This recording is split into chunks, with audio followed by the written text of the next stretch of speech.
Te decíamos en el primer bloque, en los titulares, que tenemos un gran invitado. El día de hoy está el doctor Jaime Solís, y él va a hablar con nosotros acerca del tema del referéndum y además va a hablar de algunos temas de la política nacional. Doctor, bienvenido, muchas gracias por estar con nosotros. Bueno, muchas gracias a la invitación de Enfoque, a ti Liliana, a ti Coco, es un grato honor estar aquí en Radio Éxito, presto a que podamos hablar de los problemas graves que vive el país.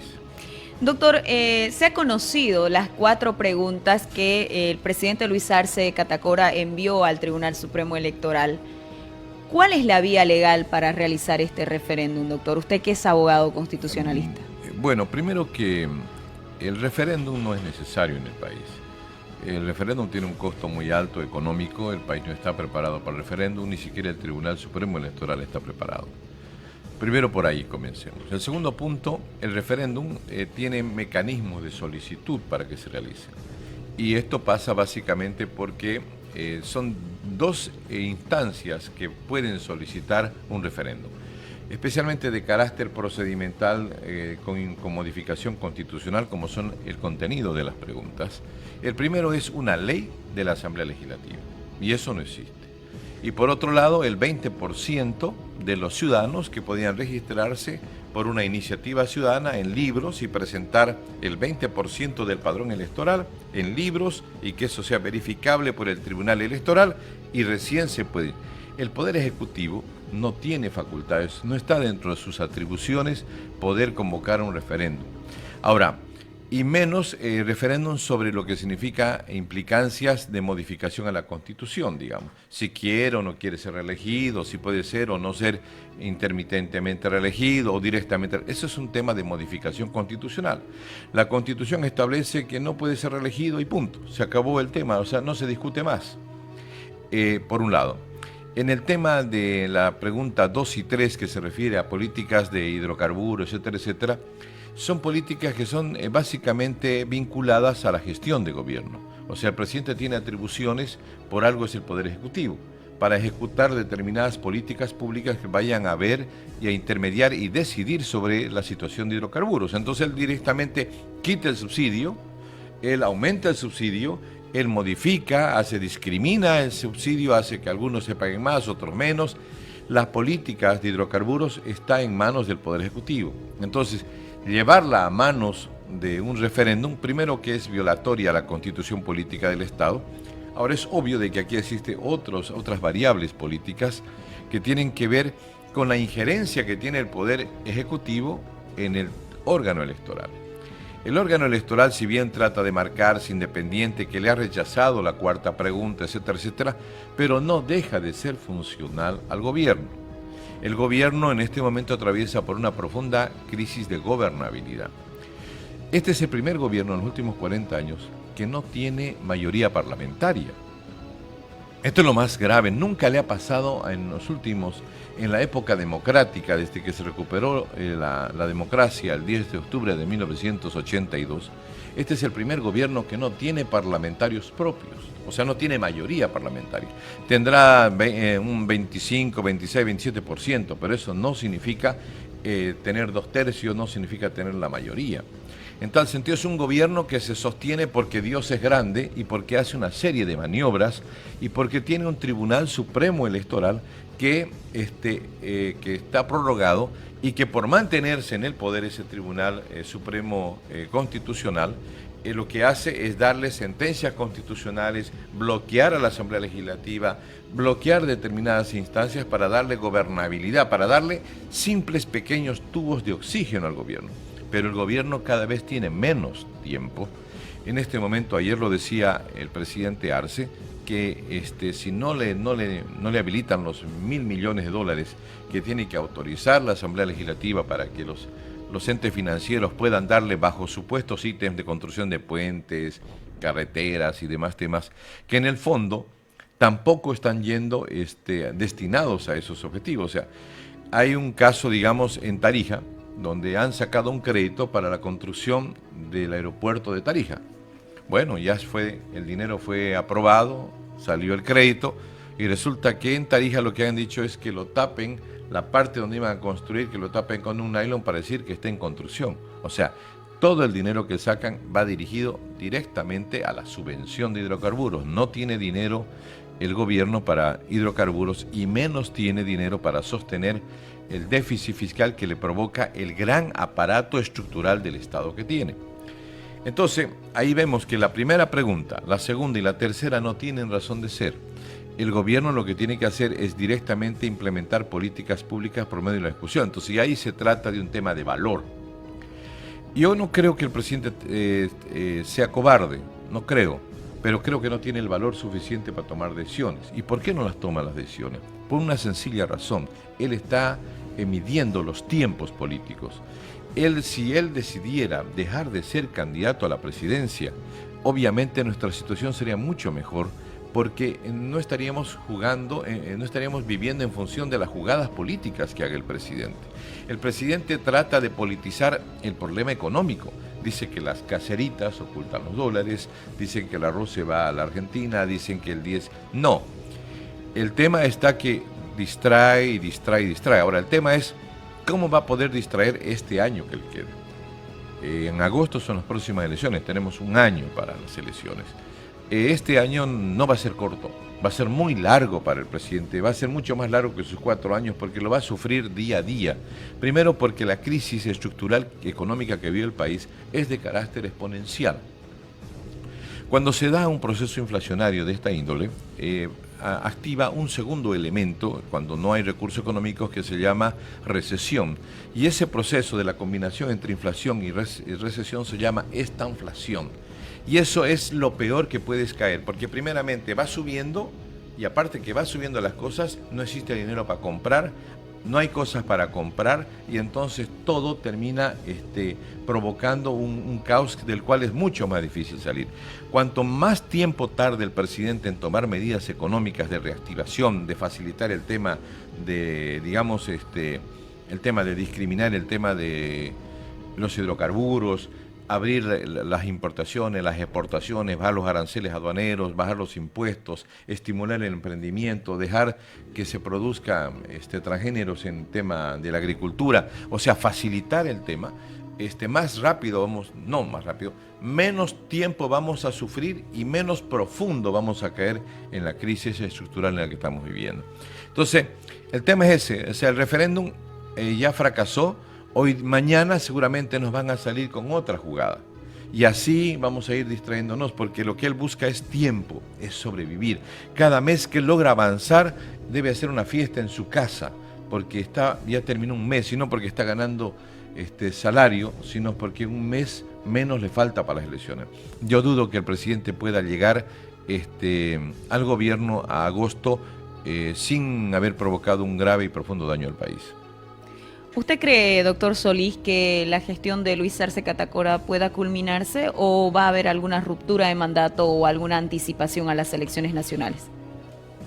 Primeramente, el hecho, estamos con un riesgo de convulsión nacional pronta en el país y eso es algo que me preocupa. Primeramente, el hambre de poder, la angurria de poder que tiene Evo Morales está llevando a que el hecho de que no le estén aprobando la presencia de veedores del Tribunal Supremo Electoral en su Congreso en Villa Tunari, a que actúe con fuerza, actúe con presión y empiece a bloquear los caminos, empiece a conflictuar el tema, a generar movilizaciones. Hay mucha gente que quiere viajar, pero no se anima porque puede viajar por tierra, pero no sabe cuándo va a volver, cualquier rato hay bloqueos, la cultura del bloqueo y además Arce me parece que le tiene miedo a la capacidad de movilización que tiene Evo Morales, especialmente en el centro del país, lamentablemente en el Chapare, lo que debía militarizar, lo que debía tener una presencia para garantizar el tráfico del país. Ahora, eso por una parte. Y por otra parte, la situación económica no pasa con hacer marchas para que aparezcan los dólares.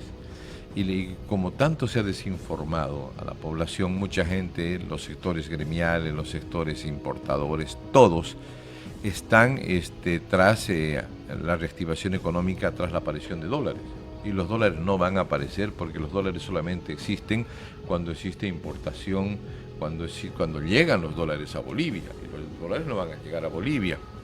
Hoy día, ayer, pues, hablaba el secretario ejecutivo de la Central Obrera Boliviana que había que nacionalizar los surtidores, que había que hacer un control de las divisas. O sea, cada vez más mecanismos de incertidumbre y de falta de seguridad jurídica tienden a ejercerse sobre la actividad privada. Entonces, eso va a promover menos incentivo a la actividad privada. La gente, en vez de gastar, en vez de tratar de producir lo poco que tiene, o sea, lo va a preferir tener en su casa. Y eso está generando especulación, está generando que la gente compre arroz ya no por kilo, porque compre por quintales si puede. Están los que están haciendo, especulando, los que no están pudiendo producir por falta de combustible.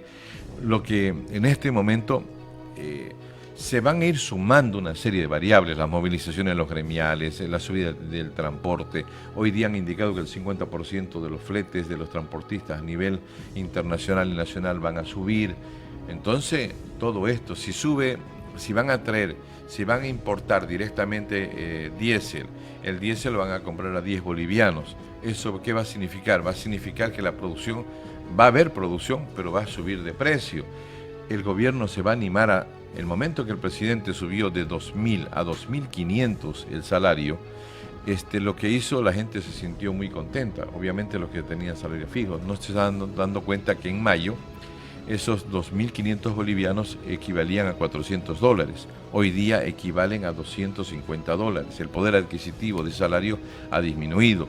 La gente, ustedes van al día al mercado, hoy día los fines de mes están vacíos. Los mercados, los malls, todo está silencio, porque la gente ya no está llegando a fin de mes.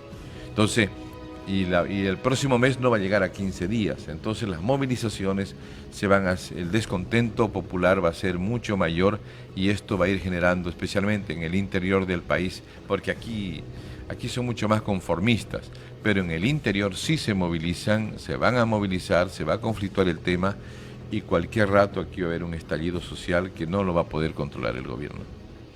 En el programa tenemos una dinámica especial. La gente que está detrás de las pantallas y que está a través de la radio escuchándonos puede hacer llegar sus consultas y las realiza a través de un número de teléfono que tenemos. Si por favor, Coco, podemos transmitirle las consultas al invitado. Bueno, Jaime, aquí nos llega una pregunta que dice: ¿qué gana el gobierno con que los magistrados se autoprorroguen?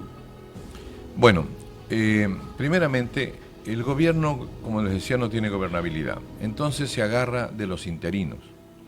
¿Por qué los interinos? Un ejemplo, yo fui fiscal constitucional. A mí me eligió el Congreso 5 años de mandato. 5 años de mandato podía hacer lo que me dé la gana mientras cumpla la ley y no obedecía a nadie y no contestaba el teléfono a un ministro. Eso me costó una persecución después que me fui, seguro. Pero hoy día tienen interinatos. Aquí hay un interino, fiscal interino.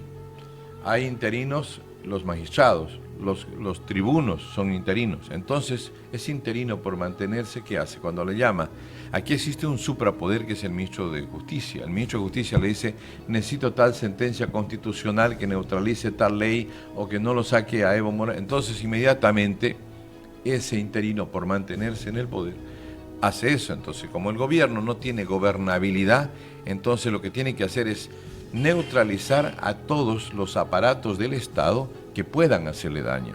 Y en este caso, digamos, si hay una sentencia constitucional que está en revisión, que es la de censurar ministros. La facultad de censurar ministros que está en la Constitución Política del Estado y que por una sentencia constitucional ha sido paralizada. El momento que salga en revisión y se diga: no, es constitucional la fiscalización de los parlamentarios y por tanto corresponde que se ha censurado y el ministro que es censurado debe ser destituido en forma inmediata y no reincorporado, ese momento los convocan a todos los ministros y todos los ministros se van a su casa. Y no va a poder hacer lo que hizo la otra vez cuando lo censuraron a Castillo, lo hizo renunciar y al rato lo posesionó. Eso es faltar a la fe del Estado. El gobierno no puede mentir. El gobierno no puede hacer jugadas a la población y el gobierno no puede hacer manipulaciones políticas como la del referéndum o la de violentar la ley. Esto va a tener un costo para el presidente después que se vaya. Esto se llaman resoluciones contrarias a la Constitución Política del Estado y son delitos que tienen pena entre 2 a 6 años de cárcel.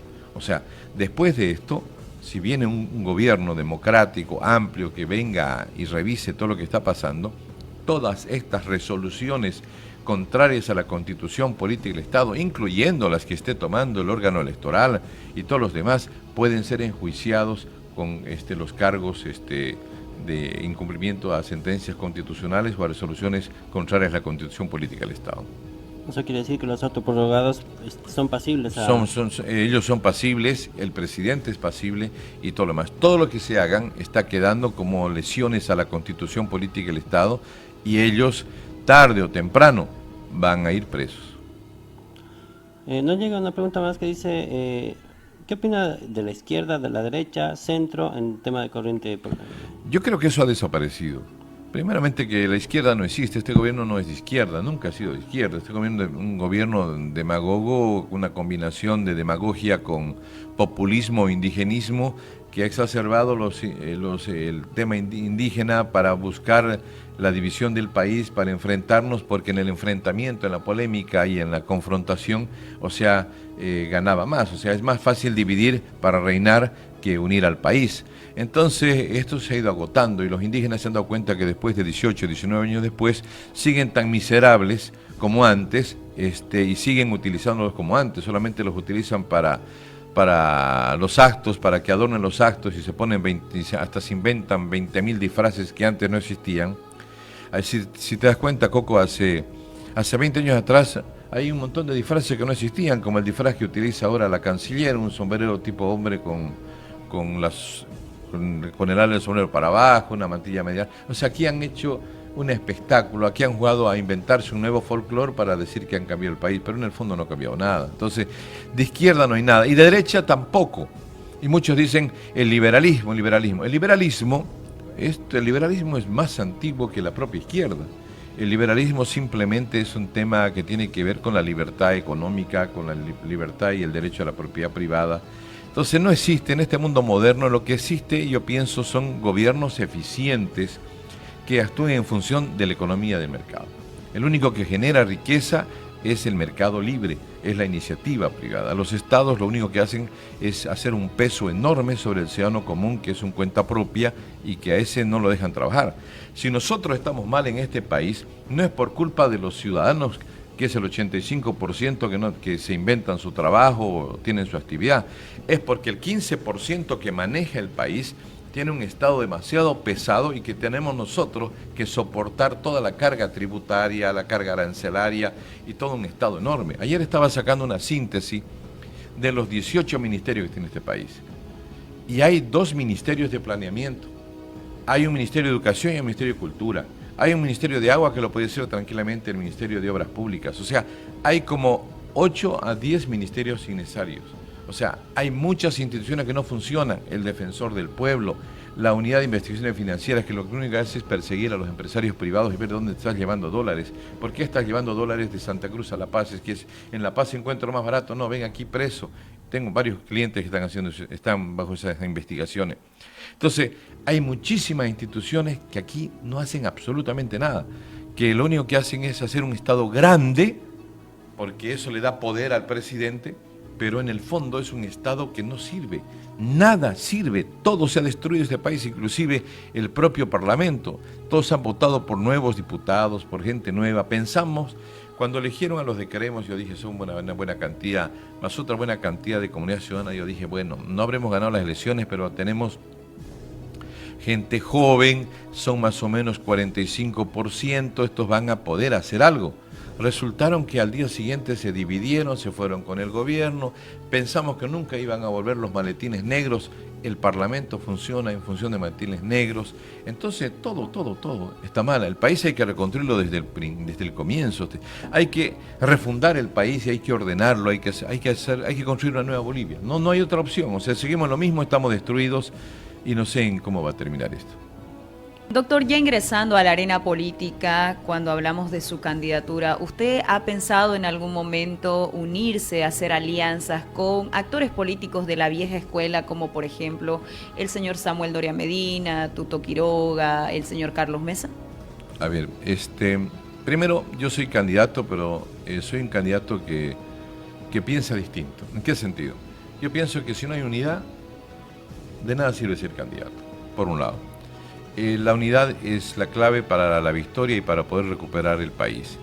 Ahora, de que hay gente con la cual no se debemos unir y que son tan clavos, tan inservibles como el MAS, digamos, es Mesa, es Samuel Doria Medina y los dinosaurios. ¿Por qué? Porque ellos han jugado a la democracia con ellos, inclusive los demócratas. Cada vez hoy día está saliendo trascendidos de que Murillo, la ministra de Comunicaciones, Yanine Áñez, negociaron con el MAS la vigencia de su sigla. O sea, cuando Evo Morales comete el fraude electoral y Edgar Villegas, en 2019, descubre que era un fraude electoral, es el momento, dice la ley electoral, que el partido que cometa fraude queda su sigla queda cancelada. Resulta que lamentablemente no cancelaron absolutamente. ¿Por qué? Porque Yanine y su equipo, lamentablemente Yanine, ¿y quiénes estaban ahí? Estaban todos los demócratas.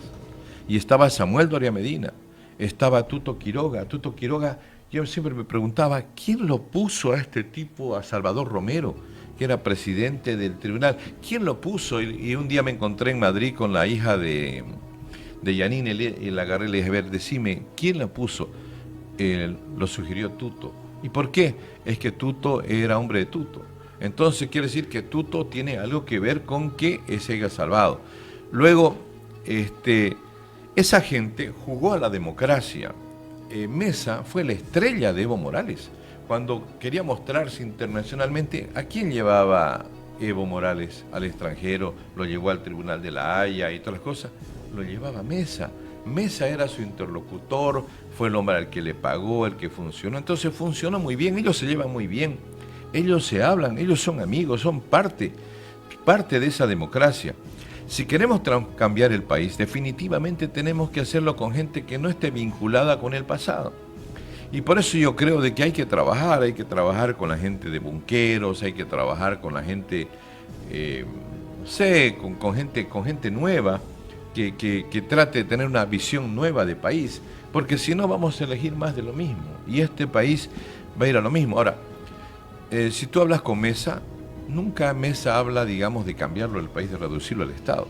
Yo pienso que este país se maneja con 10 ministerios, con 9 ministerios, se maneja con menos instituciones. Una vez estaba en una conferencia en la Universidad de Chile, en Santiago, entonces yo todo contento dije, bueno, nosotros tenemos en Bolivia, tenemos el Ombudsman, que es el defensor del pueblo, tenemos el Tribunal Constitucional, tenemos el Consejo de la Judicatura, o sea, nosotros tenemos todas las instituciones.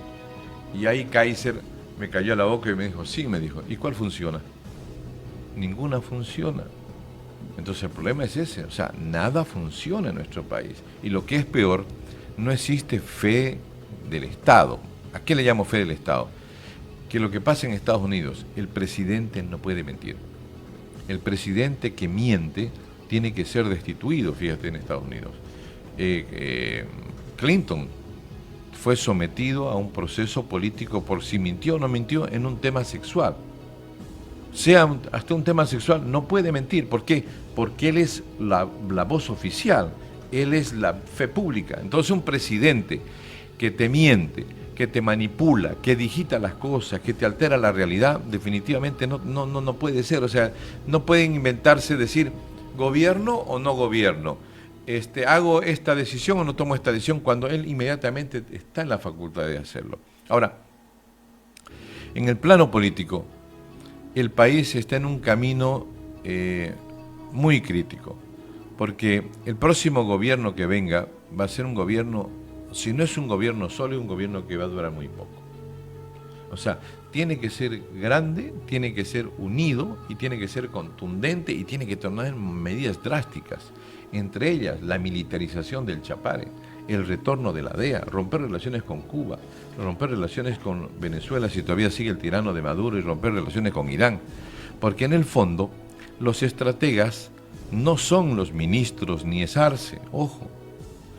Las estrategias que se están implementando en nuestro país, los que están generando las políticas de Estado y que están definiendo, son grupos de intelectuales cubanos y venezolanos que en una sala X están pensando qué es lo que están haciendo y a dónde vamos y qué nos van a hacer a nosotros.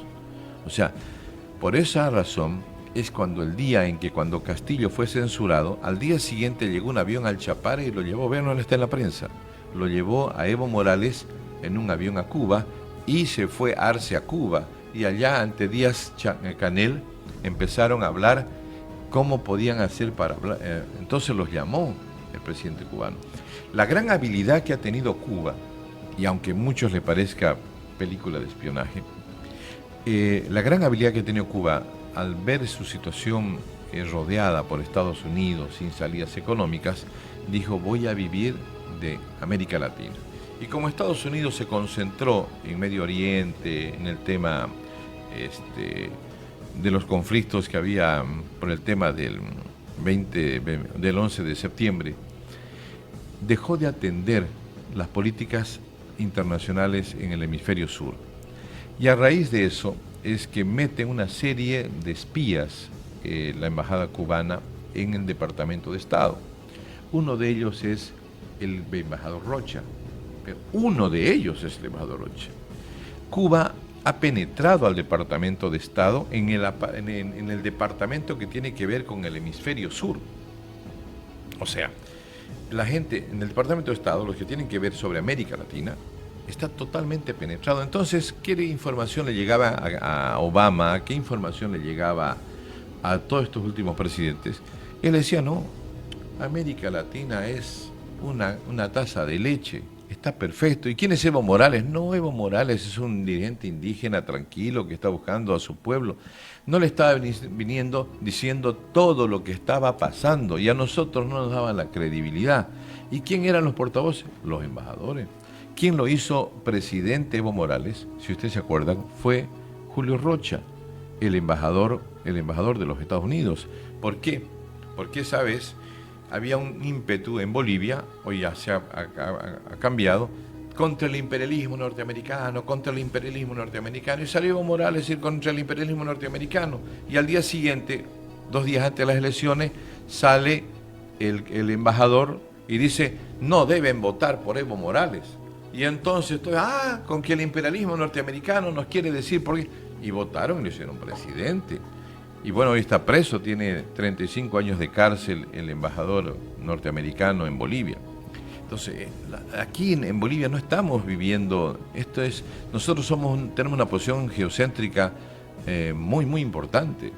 Entonces, aquí se juegan muchos intereses. Tenemos tierras raras, tenemos una serie de recursos mineralógicos, y tenemos mucha información en cuanto a materia prima, y resulta que nosotros somos estratégicos. Y por este momento, por eso es que China, Rusia, Irán, somos amigos, nos llevamos bien con los pandilleros del mundo. No tenemos buenas relaciones con Inglaterra, no tenemos buenas relaciones con Francia, no tenemos relaciones con Estados Unidos, no tenemos relaciones con ninguna parte del mundo libre, no, solamente con los pandilleros. Somos el único, y da vergüenza, que somos el único país que ha reconocido la victoria de Maduro, cuando todo el mundo, inclusive Lula, Boric, que es del Partido Comunista Chileno, agarró, y ese es de izquierda, ¿no? Dijo: no, esas elecciones no fueron correctas. Entonces así están las cosas. Falta mucho por cambiar. Aquí hay que volar la cabeza a cientos, en buen sentido, no estoy diciendo físicamente, digo, de destituirlos y de cambiar, es reconstruir totalmente el país, porque no se están dando cuenta de lo que está pasando. Y fíjense cómo han desarmado la institucionalidad cruceña. Hoy día el Comité Cívico no existe. Hoy día está como la FEJUVE, o sea, solamente existe el vetusto viejo edificio del Comité Cívico, pero después son unos amarillos, son unos amarillos, o sea, no tienen una trascendencia el Comité Cívico. Un dirigente de la FEJUVE es igual que un dirigente cívico. Se han perdido el nivel de influencia de Santa Cruz. Ahora, ha surgido en los sectores empresariales. Bueno, los sectores empresariales en esta jugada sí se han portado más o menos sólidos, al no querer ir a conversar, etcétera, etcétera. Pero yo sé que muchos de los sectores empresariales inclusive quieren que vuelva Evo Morales, porque ellos le pagaban las campañas electorales de Evo Morales, especialmente los sectores agroindustriales, los sectores cañeros, le pagaban las campañas a Evo Morales, le pagaban las campañas al MAS. Ellos son los que hicieron de que se reprodujera el poder, lo mantuvieron en el poder, hasta que inclusive le hicieron sus pozas de pescado se las hicieron los sectores agroindustriales cruceños. ¿Por qué? Porque hicieron los mejores negocios hicieron. Entonces, no creo que en este momento el sistema cruceño de emprendedor inclusive se encuentre en la capacidad para estar en el mercado libre, para hacer competencia al resto del mundo, porque siempre nuestra burguesía ha sido una burguesía protegida por el Estado y siempre ha buscado protección política, y eso es un tema complicado. Vamos a hacerle la consulta de 5 nombres, doctor, y usted nos va a dar en pocas palabras una conceptualización de cada uno de ellos. Luis Arce Catacora. Un cobarde que no tiene el valor de gobernar el país y que por su ambición de poder nos sigue llevando al abismo. Manfred Reyes Villa. Existe la posibilidad de que sea una salida, pero si es que no tiene ninguna vinculación con el MAS. Evo Morales Saima. Nunca más presidente, y además, algo que es importante, debe ser juzgado pronto. Andrónico Rodríguez. Es el hijo de la bestia. Agustín Zambrana. Creo que es un buen muchacho, pero le falta mucho todavía y creo que tiene que seguir avanzando todavía, le falta aprender más, está muy muchacho. Si tenemos alguna consulta más, Coco, por favor. Bueno, con respecto a si sería una buena salida para el país que adelanten las elecciones, es decir, poder hacer una proyección, si sería una solución, porque en realidad ahorita con el panorama que nos ha dado, en realidad no sería tan sencillo, ¿no? El tema es que te digo, si se logra un gobierno de coalición nacional, a ver, ¿qué está haciendo Ucrania contra Rusia? Está en guerra. Entonces, ¿qué hizo Zelensky? Los mejores hombres de todo lado. Cuando vos estás en guerra, tienes que tener el mejor economista, el mejor estratega, tienes que tener los mejores hombres de cada una de las áreas. Si este presidente, que le queda un año, tuviera el valor de desprenderse de sus taras, debería convocarlo a Jaime Dunn, debería convocar a Julano de Tal en área de justicia, debería facilitar las cosas. Es decir, estamos en guerra, porque una crisis económica, el hambre del pueblo es una guerra contra el hambre, porque la miseria que se viene es muy grave, la que se viene. Y además está exponencialmente, o sea, cada mes no es que nos vamos 2 puntos cada mes, sino en mayo nos fuimos 2 puntos, en junio nos fuimos 6, en julio nos vamos a ir 20, en agosto nos es 40 y en septiembre nos es 100, o sea, así de exponencial el tema. Entonces, es enfrentar la crisis en ese sentido.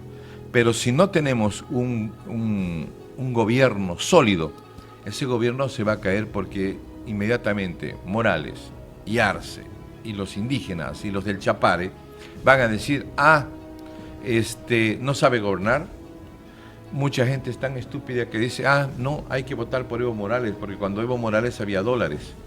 Y entonces la gente piensa que los dólares están guardados en algún lado y nadie los quiere sacar. No saben que los 120.000 millones de dólares se los tiró Evo Morales junto con el MAS. Entonces, y estamos viendo porque hemos derrochado el dinero en estupideces, nunca hubo un desarrollo estratégico del país.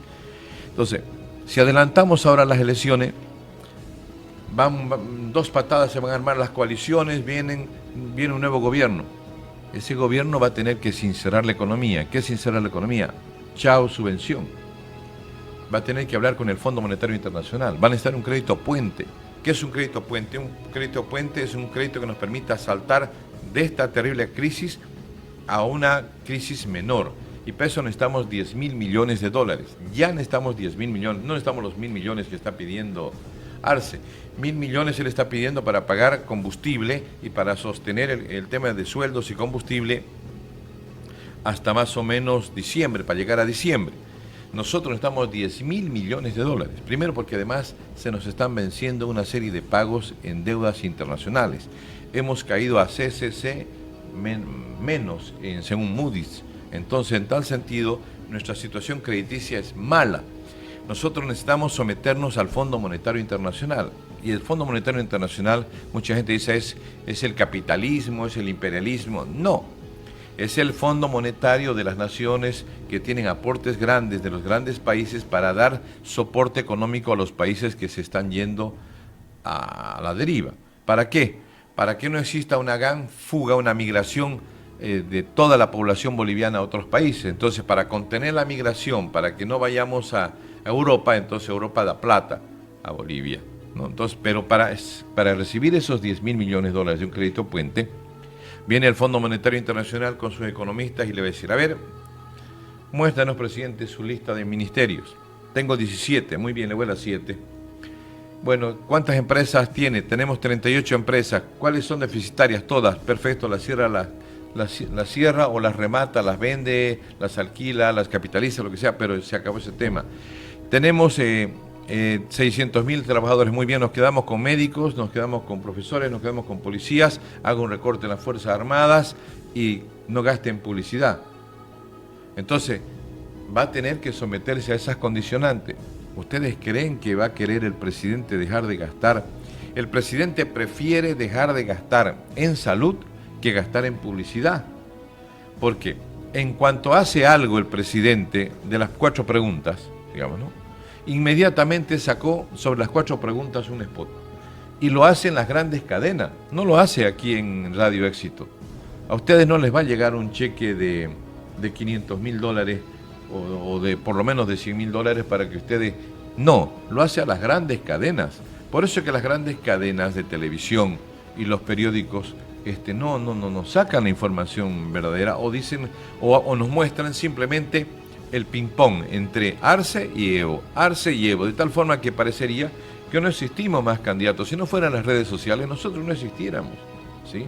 Entonces, ese es el tema. Bolivia tiene que someterse a políticas económicas controladas desde el análisis de la CEPAL, que es la Comisión Económica para América Latina, y posteriormente ser regulada por economistas que nos permitan salir de la crisis en base a créditos con el Fondo Monetario Internacional, el Banco Mundial, el Banco Interamericano, pero instituciones grandes, no como ahora estamos buscando. Es como cuando tienes un problema grave, en vez de irte a un banco grande y das en hipoteca la casa y solucionas o corriges, no das hipoteca a la casa, pero vas a un banco, nosotros estamos yendo a prestarnos plata de todos los usureros del mundo.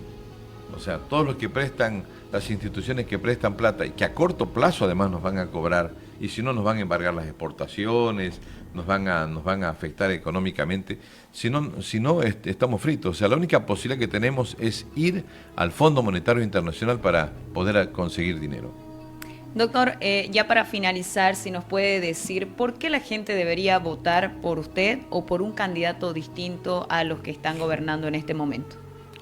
Por la misma razón que les he puesto, o sea, porque necesitamos buscarle una salida al país. O sea, en este momento no se trata ni siquiera de buscar el futuro. Fíjense, le mentiría si le diría estoy trabajando por el futuro. Sí, voy a trabajar por el futuro si modifico la educación. En el tema de la educación, nosotros estamos en la peor educación del mundo. La peor educación del mundo. O sea, Bolivia está como África, está como Bogotá, está como Kenia, todavía está mucho mejor que nosotros. Nosotros no participamos en ninguna calificación internacional de educación. Nuestros niños, hay mucha gente que se cree muy halagada porque su hijo está en el colegio, un colegio particular acá, y dice, no, yo estoy en tal colegio. Los colegios están tan malos como está la educación pública. O sea, la educación que tenemos ahora es la sociedad que tenemos mañana. La sociedad que tenemos ahora es la educación que hemos tenido ayer. Y resulta que la educación en este momento no tenemos futuro. Somos un país sin futuro por la calidad de educación. Nosotros debíamos tener matemática, ciencias naturales, lectura comprensiva y educación financiera, digamos. Debería ser lo básico. Las universidades no deberían sacar tantos abogados, o sea, existen 90.000 abogados. La Universidad Gabriel tiene 110.000 universitarios. De esos más o menos el 70% están vinculadas a las áreas sociales. Y lo que menos estamos en este momento son comunicadores sociales, porque los comunicadores sociales no tienen trabajo. ¿Sí? Ustedes los ven, están fritos. Los abogados están muriendo de hambre, los comunicadores sociales, los psicólogos. Y bueno, y entonces el otro día estaba averiguando que hubo un examen para la carrera de ingeniería agroindustrial. ¿Cuántos eran los postulantes? 9. O sea, fíjense, 9 postulantes para Santa Cruz, que es la potencia agropecuaria. 9. Y no se sabe si pasaron, si fueron aprobados. O sea, todos quieren ser arquitectos, todos quieren... O sea, la universidad es otro... Bueno, aquí hay que hacer cambios en el poder central, en la gobernación, en el gobierno municipal y en la universidad. Si me dan un minuto cortito se lo voy a explicar el tema del poder central. El central hay que recortar totalmente. Y lo que creo que hay que hacer zonas francas en todo el país. Hay que acabar con el contrabando. Pero que el contrabandista no es un delincuente. El contrabandista es un comerciante que busca abaratar los costos para que nosotros podamos comprar. No está matando a nadie. Entonces, ¿qué necesitamos nosotros? Es generar zonas francas alrededor de todo el país, o gran parte de los departamentos, o ser un país zona franca, donde podamos ser, no un paraíso fiscal, pero donde podamos dar seguridad jurídica y pueden ingresar capitales, industrias y comercio. Y aquí entonces tengamos trabajo. O sea, eso es lo que podemos hacer, por un lado. En el tema de las gobernaciones reciben menos presupuesto que las universidades. Y resulta que no le damos poder a las gobernaciones. Las gobernaciones son figurativas. A las gobernaciones tenemos que darle el poder de mando de la policía. El gobernador debería ser comandante departamental de la policía, para que exista orden, para que exista seguridad jurídica, etcétera, etcétera. En el tema de los municipios, en Santa Cruz, un ejemplo, en vez de tener un rey que se cree el alcalde, ¿no? Porque puede hacer lo que le gana con la plata de nosotros los vecinos, debería haber unos 9 municipios. La Pampa de la Isla, Villa Primero de Mayo, Plan 3000, Satélite Norte, todos deberían ser municipios. Y cada municipio debe ser como Santiago de Chile. Santiago de Chile tiene como 8 municipios en la Comuna Centro. Está la Comuna Centro, que es hasta el tercer anillo, después está Comuna Central, está Las Condes, están así.